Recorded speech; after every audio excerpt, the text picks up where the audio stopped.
Konten kreator asal Medan, Ratu Talisa alias Ratu Entok kena batunya setelah didakwa menghina Yesus. Dia divonis penjara 2 tahun 10 bulan. FYI, kasus ini bermula pas sosok bernama asli Irfan Satria Putra Lubis itu lagi live TikTok pada 2 Oktober tahun lalu. Dalam siaran itu, Ratu terlihat cari gambar model rambut pria gondrong di Google. Kebetulan muncullah gambar Yesus Kristus.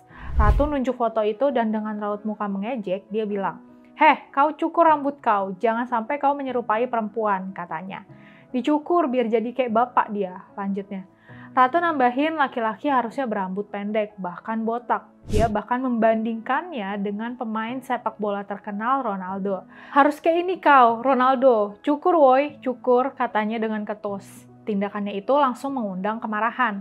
Salah satu ormas yang melaporkan Ratu adalah Horas Bangso Batak atau HBB dengan Undang-Undang ITE. Emang sih setelah rame dikecam, Ratu Entok tuh sempat minta maaf dan mengaku hilaf. Tapi proses hukum tetap berlanjut.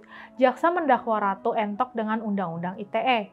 Jaksa menilai Ratu Entok dengan sengaja melakukan ujaran kebencian lewat media sosial dan penodaan agama terhadap umat Kristen di Indonesia. Jaksa menuntutnya 4,5 tahun penjara. Pada 10 Maret lalu, Pengadilan Negeri Medan memvonis Ratu Entok jauh lebih ringan jadi 2 tahun 10 bulan. Dia juga diwajibkan bayar denda 100 juta subsidi kurungan 3 bulan penjara.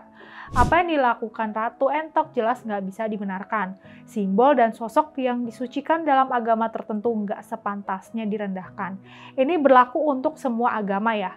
Tapi kami menganggap pelakunya nggak harus sampai dijebloskan ke penjara.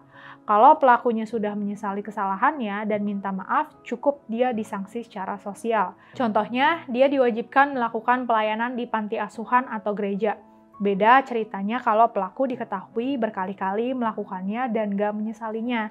Pada titik itulah sanksi hukum boleh dijatuhkan. Di sisi lain, kasus ini merupakan cerminan pola sosial tertentu dalam era digital dan media sosial.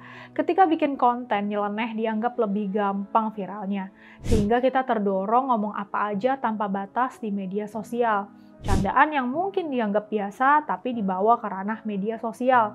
Candaan itu jadi terdengar sensitif di media sosial dan mendatangkan masalah. Ingat ya, di media sosial, hukum dan norma sosial juga tetap berlaku. Karena itu perlu hati-hati dengan candaan yang menjurus pinggir jurang. Jangan sampai itu berimbas pada dugaan penghinaan karena menyangkut hal-hal sensitif dalam agama. Sayangnya, di Indonesia hal seperti itu bisa berujung ke meja hijau. Karena itu, siapapun yang menggunakan media sosial harus berhati-hati, apalagi memanfaatkan fasilitas siaran live.